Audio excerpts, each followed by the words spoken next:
आज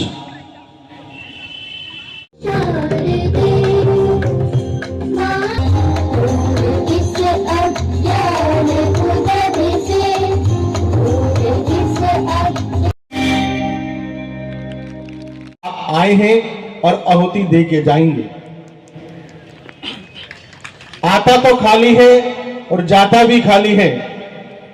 बीच में जो हमारे द्वारा क्रिया होती है, कर्म होते हैं, उन्हीं का पाप पुण्य की गठड़ी कई जन्मों से हमारे साथ चल रही है, चलती रहेगी।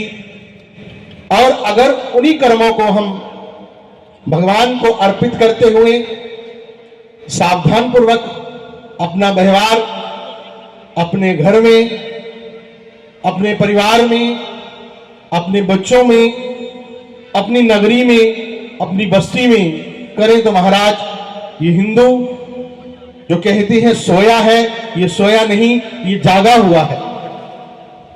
एक बार एक संत ने कहा था कि अगर कोई सोया है, सत्यनारायण जी से वो अपने आशीर्वादों से हम सबका संबोधन करें।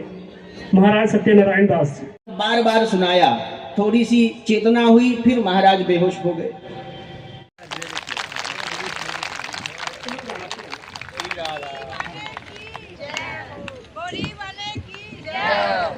बनया वो नहीं बनता है।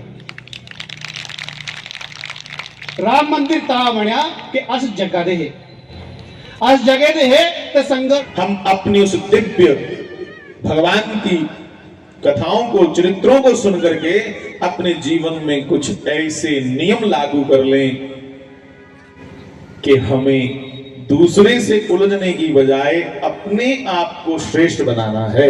और महाराज श्री अक्सर कहा करते थे, गोरी वाले बाबा कहते थे, ये जो मानव जीवन है ये क्षिद्र कामाय नश्यति, एक कमीने कमे वास्ते नहीं जे मिलेगा, ये कुछ श्रेष्ठ करने के लिए मिला है साहब, श्रेष्ठ करने। जय श्री राम।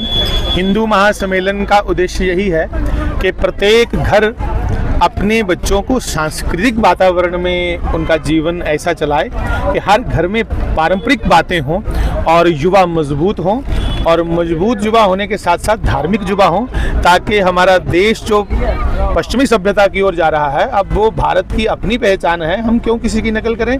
इसलिए भारतीय परंपराओं के प्रचार प्रसार के लिए ही हिंदू सम्मेलन हो रहे हैं। बाकी अपनी पहचान हमें हो, इस सम्मेलन का उद्देश्य यही है। और हमारा भी उद्देश्य यही है कि हम किसी का विरोध ना करें और अपने विषय में हमें हर बात बच्चों को बतानी है। हम कौन हैं ये जानना बहुत जरूरी है। हम मतलब प्रत्येक व्यक्ति को जानना है कि हमारा ओरिजिन क्या है, हमारा वेश क्या है। इसलिए हिंदू सम्मेलन ये करवाए जा रहे हैं। कुछ संस्था बिल्कुल जो धर्म परिवर्तन करवा रहे हैं उनसे भी ये कहेंगे कि भैया हम आपको नहीं छेड़ते, आप हमें मत छेड़ो, और ज़्यादा छेड़ोगे तो उससे फिर क्या होगा कि एक अपवाद बनने की शंका रहती है।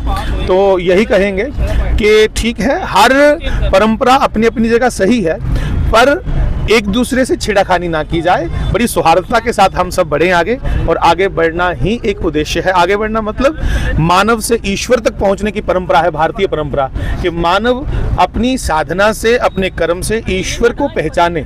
उसको छोड़ के एक दूसरे की खींचातानी करेंगे तो ईश्वर तो रह गए एक तरफ, और खींचातानी शुरू हो गई कि उस मजहब का खींचो इधर लाओ, इधर वाला उधर लाओ। ये सब ना करते हुए प्रत्येक व्यक्ति को अपनी अपनी समझ हो कि मेरा धर्म मुझे क्या कह रहा है, मुझे अपने धर्म पे चलना है। गीता जी कहते हैं स्वधर्मेन निधिनम श्रेय परधर्मो भयावह। अपने धर्म में मरना भी गौरव की बात है, और दूसरे के धर्म में भय के अतिरिक्त और कुछ नहीं है। जय सिया राम।